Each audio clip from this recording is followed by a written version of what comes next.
Kung gusto mo ng balita tungkol sa paglawak ni Godzilla at posibilidad ng sequel kay Shin Godzilla, humanda ka na.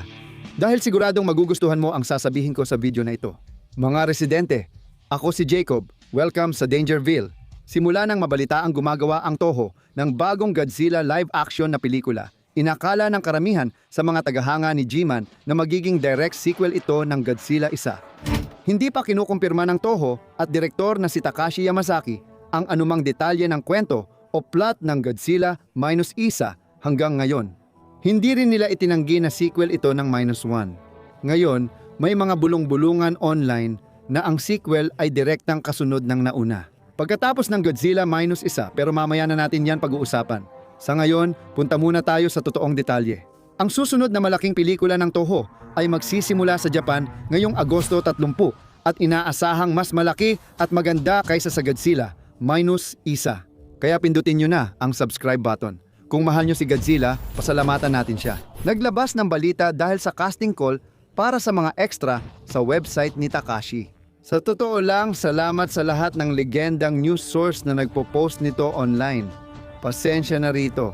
Walang direktang impormasyon tungkol sa shoot kaya hindi natin alam ang unang kukunan. Pero may ibabahagi ako sa inyo na pwedeng pag-isipan. Ang working title o alam mo na, code name para sa production ay malapit na isinalin bilang super blockbuster, monster movie o blockbuster monster movie. Hindi naman ito mukhang kahanga-hanga sa kabuuan. Hindi nito kinukumpirma ang sequel ng -1, pero may ipinapakita itong ilang bagay. Ipinapakita nito ang labis na kumpiyansa ni Toho at Takashi matapos ang tagumpay ng -1 at Oscar win, grabe, para sa Godzilla na pelikula. Ipinapakita nitong mas malaki ang budget nila para sa pelikulang ito kaysa sa dating $10-15 milyong.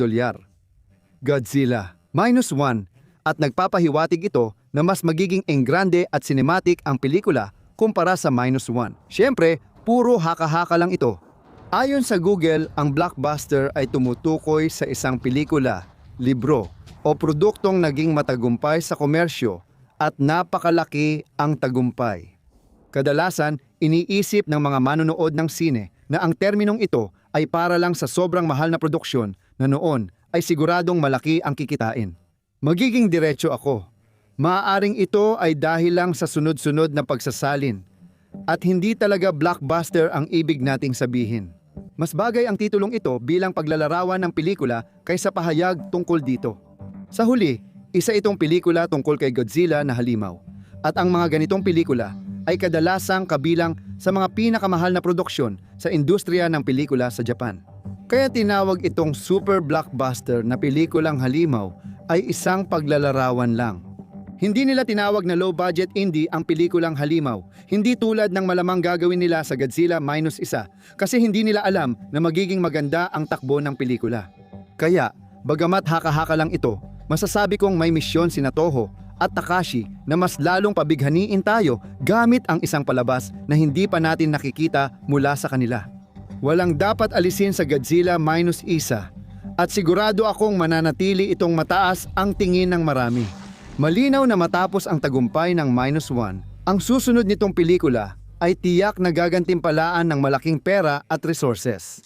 Tama lang, malamang inaasahan na ng Toho na blockbuster hit ito. Kailangan nilang magpakitang gilas ngayon mga kaibigan, dahil halos wala pa tayong alam sa kwento ng sequel na ito. Sa internet nitong mga araw, nakita natin yon.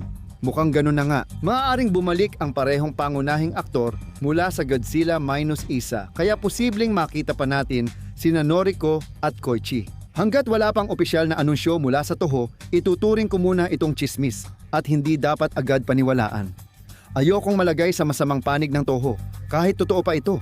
Natapos ang Godzilla -1 sa bitin na eksena, at malinaw na dapat itong sundan ng direktang sequel matapos ang tagumpay ng pelikula.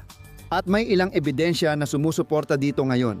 Sinabi sa Comic-Con na ang sequel ay magiging isa ring period piece. Ibig sabihin, hindi ito mangyayari sa modernong panahon, hindi katulad ng -1 pagkatapos ng ikalawang digmaang pandaigdig sa Japan.